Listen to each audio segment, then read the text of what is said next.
Alright guys, today we're going to be talking about finding the equation of the quadratic in vertex form.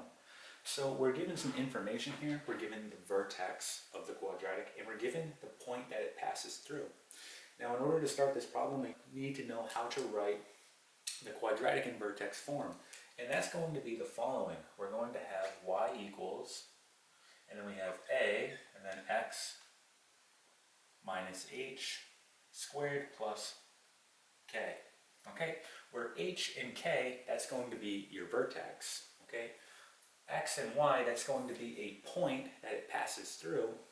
And this a value here is going to be either a vertical stretch or compression, and it can also represent a reflection across the x-axis if it is negative.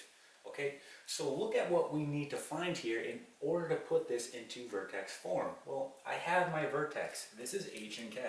So this is h and this is k, right? So I have those values, and then I have the point that it passes through, x, y.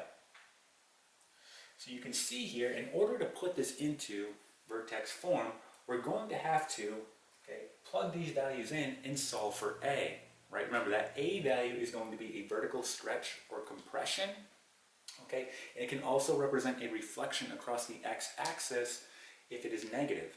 So we need to solve for this a value. Once we have that a value, we can put it into its final vertex form. All right, so let's go ahead and start filling this information in. So we know that y here is going to be equal to, so we have 2 equals a, x is going to be 1, and then our h value, right, so we have minus 5, this will be squared, and then plus 3, right, 3 is k.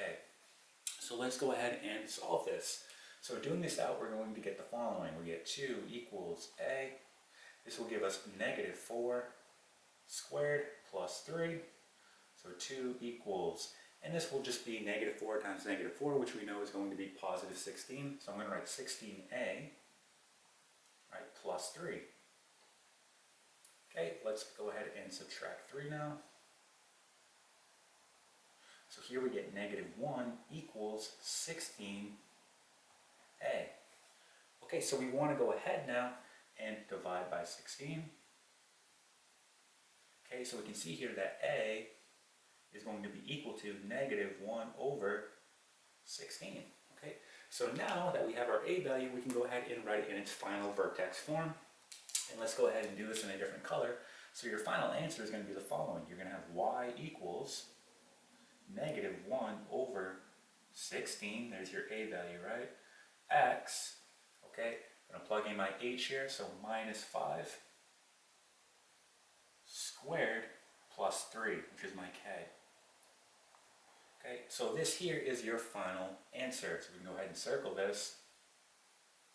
Okay, and that is it. All right, so that's how you go ahead and find the equation of a quadratic in vertex form.